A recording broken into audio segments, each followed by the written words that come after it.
Good morning, church, and Deus Vult, infidel.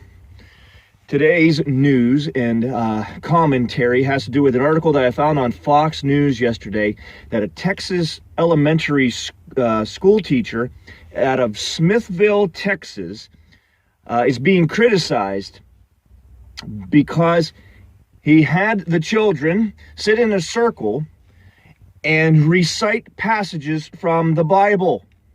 These passages had to do with moral teaching. I didn't agree with the translation that this teacher was using, but I do agree that he should have the right to do so. Because this is interesting when you think about this. Schools do not teach morality, nor can they. Think about this just for a moment.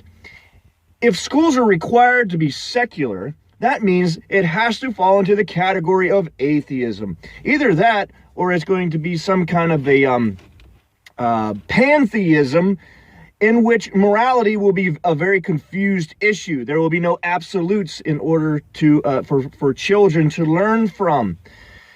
So schools can't teach morality. So anytime that a teacher tries to teach morality, especially morality that comes from the Bible, which is the only source of absolute truth in the universe, then he's going to be criticized. I want you to think about this as well. We have the right, we have the freedom of religion. And really, anybody who reads the Federalist Papers will know that the Founding Fathers meant, the word religion meant Christianity. They weren't talking about Islam. They weren't talking about anything else, any other witchcraft or Wiccan religion. They were talking about Christianity. For them, that was the only definition of the word religion.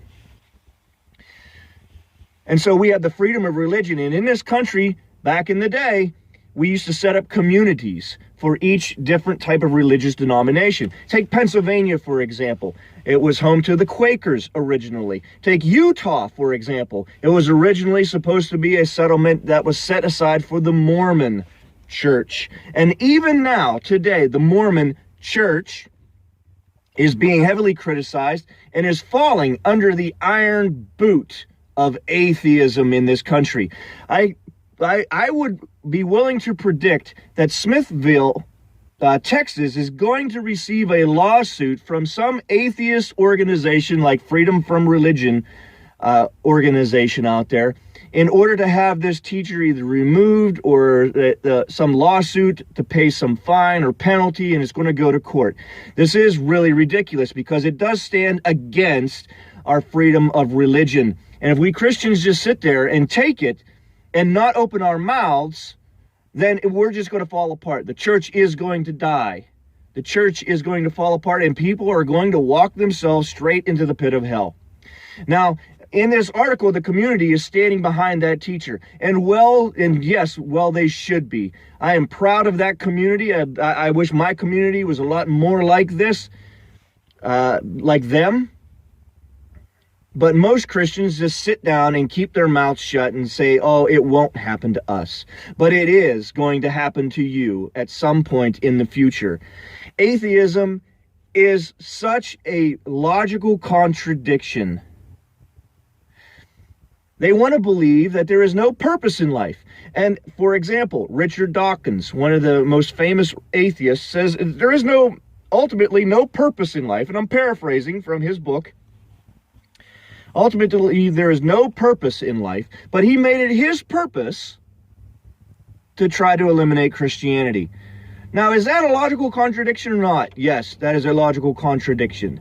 You have to believe in purpose. You have to believe in meaning. You have to believe in value. In order to even open up your mouth and to know that words have value, you have to believe in values. And ultimately, that means there has to be absolute values. But atheism doesn't see that. Atheism doesn't care about that. Atheism is irrational. And we're falling under the iron tyrannical boot of atheism.